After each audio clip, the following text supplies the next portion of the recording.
The advertisement had promised a quiet ranch. Audley March read that line again as the wagon rolled through the gates of Bellwether Ranch. Quiet ranch. Private room. Good wages. She folded the paper, placed it inside her handbag, and looked toward the enormous house rising beyond the cottonwoods. It looked respectable enough. Then the front door opened. A grown cowboy carrying a saddle nearly walked straight into her. "Sorry." Before she could answer, another man appeared halfway down the staircase shouting, "Who moved the timber contract?" A third emerged from the dining room, holding a scorched frying pan. From upstairs came another voice. "Those are my boots." Then a dog tore through the foyer with a tablecloth dragging behind it. Audley stood perfectly still. 5 adult men slowly noticed her. The house went silent. Finally, their father appeared on the staircase. Tall, broad-shouldered, dark hair touched with silver. He looked at his sons, at the dog, at Audley, then at the advertisement still visible inside her handbag. "I can explain." Audley surveyed the saddle, frying pan, muddy boots, and disappearing tablecloth. "I sincerely hope so." Harlan Bellwether introduced himself first. Then the sons.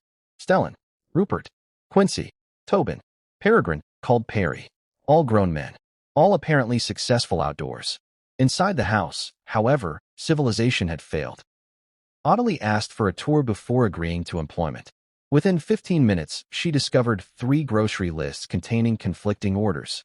A pantry overflowing with flour, but completely out of coffee. Household bills mixed with cattle invoices. Clean laundry stacked inside a guest room because nobody knew whose shirts belonged to whom. 5 different meal schedules. A dining room nobody used. Audley finally stopped beside the staircase. "Mr. Bellwether." "Yes." "You do not need a housekeeper." Harlan looked worried. "We don't. You need an operations manager." Behind him, Perry whispered, "I told you." Stellan elbowed him. Audley met each son properly that afternoon. Stellan, 32, immediately asked how long she planned to stay. As long as the position remained sensible. He nodded. That answer apparently satisfied him. Rupert tried charm. Most women find Bellwether Ranch rather impressive. Audley glanced toward the burnt frying pan. "I've been here 47 minutes. Rupert stopped smiling. Quincy tested her with accounts. Audley found a duplicate mercantile payment in 5 minutes. He stared at the ledger. "I've been searching for that discrepancy for a month." "That is concerning." Tobin crossed the foyer wearing mud-covered boots. Audley looked at the floor, then at him. He looked down. "You want me to take them off?" "I want you to decide whether a 24-year-old man requires instruction." Tobin laughed, then fetched a mop. Perry offered to carry her travel bag upstairs. "Thank you." He blinked. "You actually accepted. Was I supposed to wrestle you for it?" He grinned. Audley decided she liked him. That evening Harlan found Audley sitting in the library with a notebook. "Have you decided?"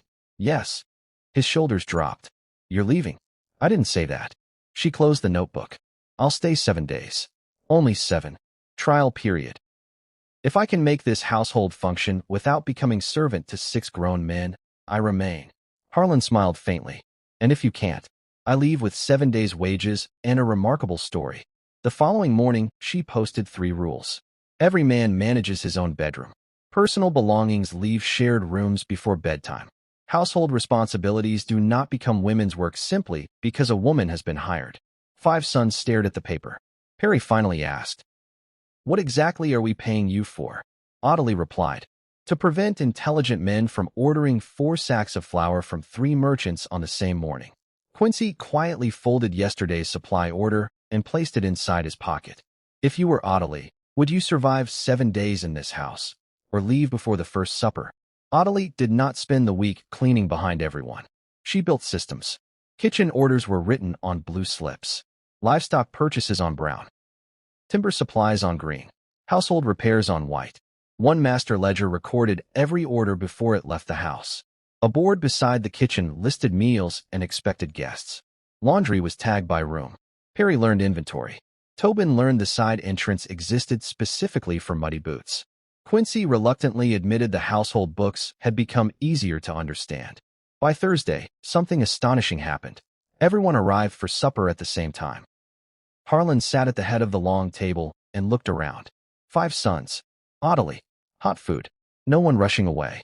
He realized he couldn't remember their last complete family meal. "You all right?" Audley asked. "Yes." He looked around again. I simply forgot this table could hold people. She understood immediately. She didn't say anything else. That silence stayed with him longer than conversation would have. Friday afternoon, Rupert entered the house smiling. Audley recognized trouble immediately. What did you do? Why assume I did something? Experience. He removed his hat. I invited 6 timber buyers to supper. When? Tonight. Audley looked at the clock. 2 hours. Every bellwether man disappeared the moment they saw her expression. No. Her voice stopped them. You invited them together. You will prepare together. Within minutes the entire household was moving. Stellan found extra chairs. Perry set the dining table. Tobin cleaned the entrance. Quincy retrieved timber contracts. Rupert was placed in the kitchen. You know I don't cook. You know how to peel potatoes. I don't. You will in approximately 30 seconds. Even Harlan received an assignment. What am I doing? Audley handed him a stack of glasses. Making yourself useful. He laughed. Nobody had spoken to him like that in years. The buyers arrived expecting a formal business dinner. Instead, they found something better. A family working together. Rupert discussed timber prices. Quincy produced accurate figures immediately. Stellan answered questions about transportation. Perry remembered every guest's requested supplies. The agreement was signed before dessert. After the visitors departed, Harlan stood in the quiet foyer. You didn't save dinner. Audley removed her apron. No, you made all of us save it. Correct. He looked toward the dining room where his sons were still laughing while clearing plates. For years, Harlan had believed the house needed someone willing to carry the work his family couldn't manage. Audley had understood something entirely different. They had always been capable. They simply needed to learn how to carry it together. And as Harlan watched her quietly reorganize tomorrow's schedule, he began to wonder whether the greatest danger of her 7-day trial wasn't that she might leave. It was that Bellwether Ranch might discover how much it wanted her to stay. Audley survived her 7-day trial. More surprisingly, so did the Bellwether men. By the second week, boots stopped appearing beneath dining chairs. Orders stopped being duplicated. Supper became something the family actually attended. Then Maribel Shawcross arrived. The retired housekeeper was 62, sharp-eyed, and walked with a cane she seemed perfectly willing to use as a weapon against foolishness. She inspected Audley's systems approvingly. You've accomplished in 10 days what I failed to accomplish in 20 years. Audley smiled. Perhaps they feared you less. They should have feared me more. But later, Maribel became serious. Be careful becoming indispensable. Audley frowned. Maribel looked toward Harlan and his sons outside. After their mother died, they survived by staying busy. Harlan especially. If you solve every problem, they'll become attached to what you do before they learn to value who you are. The warning stayed with Audley, so she changed her approach. Perry took over supply inventory. Quincy assumed household accounts. Tobin managed maintenance requests. Rupert became responsible for guests he invited. Audley stopped carrying everyone. Harlan noticed. You're doing less. No. She looked at him. I'm managing better. At the end of the month, Harlan called Audley into his study. He pushed a paper toward her. A permanent contract. The salary was generous. Very generous. Audley read it, then pushed it back. No. Harlan blinked. You want more? That assumption is precisely the problem. His expression tightened. What problem?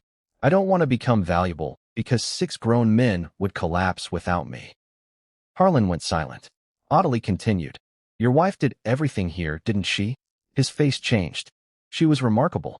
I believe you. But did anyone ever ask whether she wanted to carry all of it? That struck somewhere deep. For 8 years, Harlan had romanticized everything his wife had managed. He had never considered how heavy it might have been. Finally, he asked, what position would you accept? Audley hadn't expected that. What? If housekeeper is the wrong position, create the right one. She thought carefully. Household and estate administrator. Authority over purchasing, staffing, and household budgets. 2 assistants. Harlan nodded. And your salary? She named it. He extended his hand. Done. This time, when their hands met, neither pretended the moment felt entirely professional. Autumn changed Bellwether Ranch. Not dramatically, quietly. Stellan began delegating instead of carrying every cattle problem personally.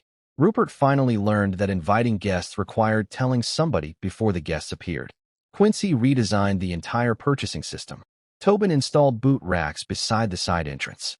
Perry became so skilled at supply logistics that Harlan gave him responsibility for purchasing across the ranch. At Sunday supper, Perry raised his glass to the first woman brave enough to tell 6 bellwether men to pick up their own boots. 5, Audley corrected. Harlan lifted his glass. I believe I was included. The table erupted. Audley laughed with them. Then she realized something. She no longer felt like an employee sitting at someone else's family table. That frightened her more than she'd expected. Because jobs were easy to leave, people were not. 6 months later, a letter arrived from Sacramento. A prestigious hotel wanted Audley as manager. The salary was excellent. Private apartment. Full authority. Everything she'd once believed she wanted. The Sons heard about it. Nobody begged. Stellan said, "You'd be excellent." Quincy offered to review the contract. Tobin promised to carry her trunk without dropping it. Rupert suggested Sacramento would be boring without him. Perry simply hugged her. Their restraint made leaving harder. That evening, Harlan found Audley on the porch. "The house will survive without you," he said. She smiled sadly. "That's remarkably unromantic." "The ranch will too. You're improving." He stepped closer. "My sons don't need you to organize their lives anymore." Audley looked at him. "Then what exactly are you saying?" Harlan swallowed. "I'm not asking what this house needs." His voice lowered. "I'm asking whether there's any chance you might want me." For once, Audley March had no efficient answer prepared. So she gave him an honest one. "Yes." 1 year later, another woman arrived at Bellwether Ranch carrying one travel bag. She had been hired as assistant household manager. The moment she entered the foyer, Stellan hurried past carrying cattle records. Rupert descended the stairs discussing timber prices. Quincy appeared looking for an invoice. Perry crossed the hall with supply lists. Then Tobin entered wearing mud-covered boots. Audley appeared at the top of the staircase. She said nothing. Tobin froze. He looked down. "Oh." He backed through the door. The newcomer laughed. "Is it always this busy?" Audley descended. "Usually." Harlan appeared behind her. "Still managing us?" "No." She slipped her arm through his. "I taught you to manage yourselves." "And me?" Audley considered him. "You remain an ongoing project." From the dining room, Rupert shouted, "Father, I wouldn't accept that." Harlan called back, "Nobody asked you." Laughter filled the house. That evening, all 7 gathered around the long dining table. 5 grown sons, their father, and the woman who had arrived expecting employment and instead found something she hadn't been searching for. The house wasn't quiet. It probably never would be. But the chaos had changed. It was no longer the sound of 6 men surviving beneath the same roof. It was the sound of a family living together. Audley had answered an advertisement for a housekeeper. She had never become one. She became an administrator, a partner, a wife, and most importantly, a woman loved for who she was after teaching an entire household that love should never require one person to carry everyone.